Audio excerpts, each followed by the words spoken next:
Dan Swords, leader of Harlow Council. Big 2 weeks coming up. Cabinet and Council, you've got a budget to promote. Yeah, so as you know, we announced our budget for 2025 last week, and it's the biggest budget the council's ever put together. So the headline being we're freezing Harlow council tax for the fourth year in a row. We have a fully funded plan to continue freezing that to at least 2028. So that means residents will not be paying any more in 2028 than they were in 2021, which I think is a record that we can be proud of.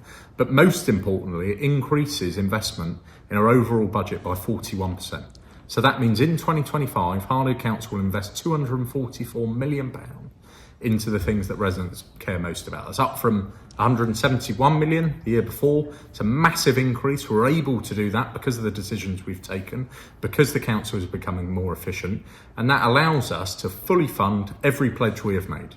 So the 6 missions the council has set out are fully funded, and because of that, I can truly say that this budget will change our town for a generation. And I'm probably asking you to repeat yourself now, but because reassurance to people, it's their money, and they've seen councils go into difficulty. This is money we have. It's not the never, never. No, this is a fully funded budget, and councils are by law required to have lots of things in place. All of that we have done. This is a fully funded budget, and like I say, it's very prudent. We are able to do these things because we've cut waste in the council, because we are more efficient, because the investment made in the Harvey Centre is returning significant amounts of money to us. Because of the decisions we have taken, we are able to significantly increase our budget, in spite, I should add, of a 25% cut in our core funding from the government, in spite of the higher national insurance contributions they've put on us. This is a massive budget for Harlow. It's fully funded, it's prudent, and it will make a real difference to residents.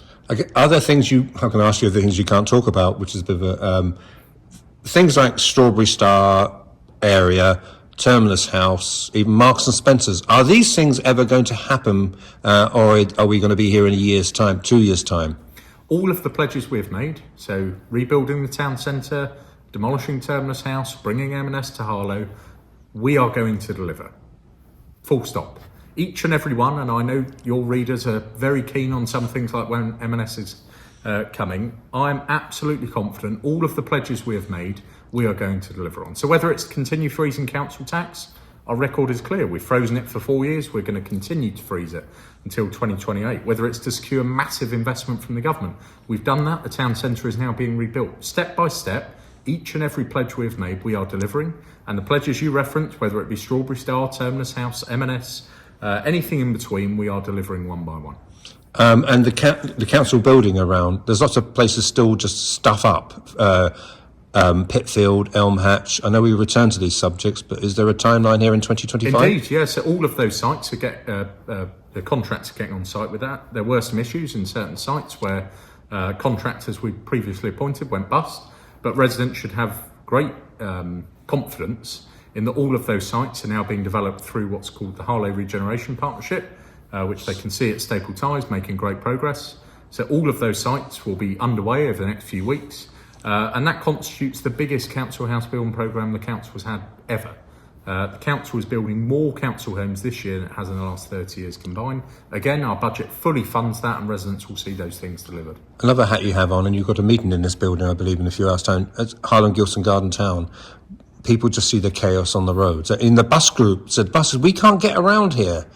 It's just, and on a day like this, sort of rain pouring, etc., it's not a great look for the town, is it? No, it's extremely frustrating. I drive on the same roads that residents do, and I absolutely understand their frustration. And a lot of the traffic at the moment between the town centre and the station is causing a lot of the gridlock around the town.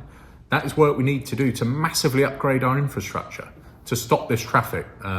Whether residents agree with it or not, the government has imposed significant house building targets on Harlow. That means a lot more homes need to be built. And in order to do that, we need to ensure that the infrastructure required is in place.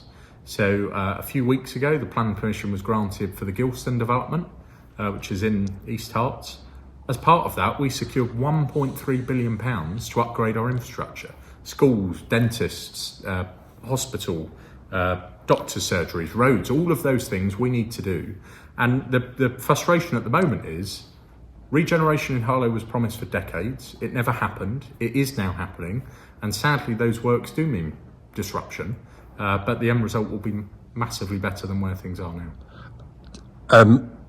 Devolution is a hard sell for my readers. I don't think you wake up at 3 o'clock in the morning worrying what's the structure of Harlow. But bottom line is, what can be the best outcome if you have different councils coming together to be one council? What's the best outcome for the Harlow residents? So first and foremost, the only thing I care about is what's best for Harlow.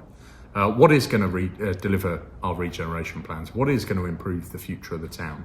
And particularly with in mind on this topic, and that being the government's proposals to restructure the way councils work, is what is the best thing for Harlow's children of today? What is going to make it a better town for them in the future? And there is a long, long way to go on these conversations about what it looks like. But like I say, the thing at the forefront of my mind is what is the best thing for Harlow? What's the best way of delivering the outcomes that we all wish to see? And that's what we will continue to focus on. And talking about reorganise, restructure, you've now appointed a managing director, 4 new top heads of service. What was the purpose of that, and what are you hoping to get from these new officers? So I am clear that Harlow Council has let residents and the town down for too long. And there were a number of significant changes we needed to make to change that. And bit by bit, we are doing that. We have a big transformation programme put in place. That's how we're able to keep council tax frozen, because we're cutting waste, making the council more efficient, changing the way it's structured. And most importantly, it's what that means for residents. So last year, 2024, we were named the second most improved council in the country. That wasn't by chance. That was because of the decisions we are taking. Residents will see, Cabinet you referenced on Thursday, the council's performance on all of its services is improving month on month on month. That is a direct result of the actions we're taking to transform the way the council works, make it more efficient, focus on the things residents care most about. That's why our budget is bigger than ever, and it fully invests into the things that residents care about. This really isn't part of your budget, but I can't ignore this because there's been a series of crimes going on in Harlow. And we can have great budgets, etc., but making a place that feel attractive to. Are you speaking as a leader to the police? Is there a plan? There's a lot of concern in the town. There is a lot of concern, and I absolutely understand why there is. I absolutely understand residents' concerns. In terms of immediate actions, yes, I speak to the police each and every day about the things that are going on in our town. We're significantly upping patrols. We've significantly increased CCTV across the town. There's a lot of things we're doing. And as the police will state, crime overall in Harlow is down last year. But I understand why residents do not feel that way. And I understand why they are concerned.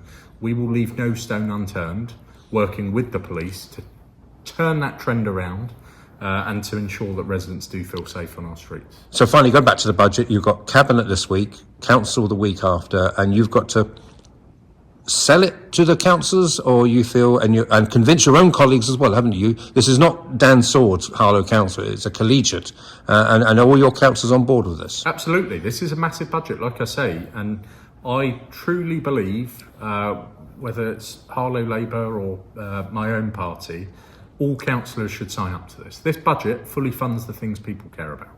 It ensures we don't increase the tax burden on our local residents. It means we can rebuild the town centre, build new council homes, improve council services. All the things residents want, this budget delivers. It's 41% bigger than it was last year. That is a lot more money going into the things people care about.